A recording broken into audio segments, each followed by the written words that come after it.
So yesterday I watched a Bryson DeChambeau video. I think it's his latest one.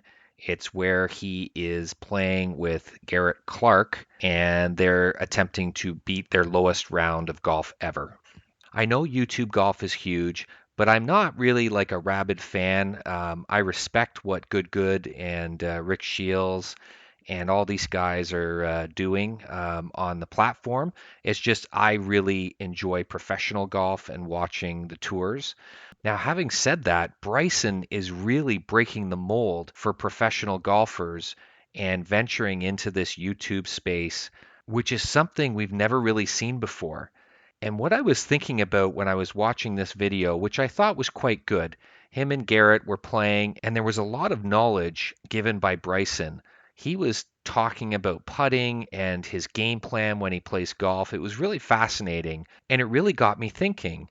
This guy has done so much in the game of golf already, and he really enjoys being in front of people in YouTube, and he's kind of breaking the mold that we've never really seen before from a PGA Tour player or a professional golfer. Obviously, he's on live.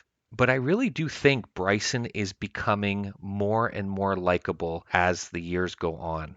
I really didn't like what happened with him and Brooks back a few years ago when they were on the PGA Tour and all that back and forth. I don't think Bryson enjoyed being in that environment. And I know he got bad press for saying some weird stuff, and sort of people were starting to make fun of his press conferences and what he had to say on certain things. But man, you can't dispute the talent this guy has and the drive he has. Say what you want about Live Golf, he won twice on that tour this year, and he finished T4th at the PGA Championship as well as a T20th at the US Open.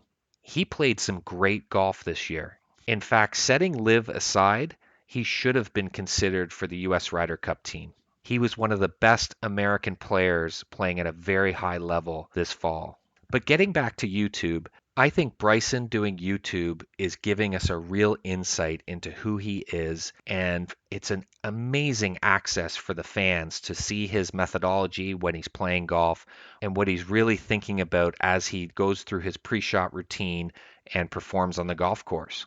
And as I said, I have a lot of respect for the people on YouTube trying to make a living and doing more than that. They are making a great living playing golf on YouTube, like Good and Rick Shields and all these guys.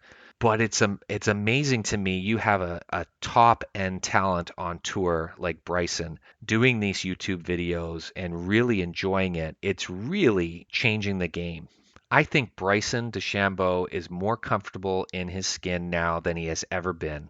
And I think next year, 2024, is going to be an amazing season for him. I'm going to really enjoy watching him at the major championships next year, and I think he has an excellent shot at winning his second major.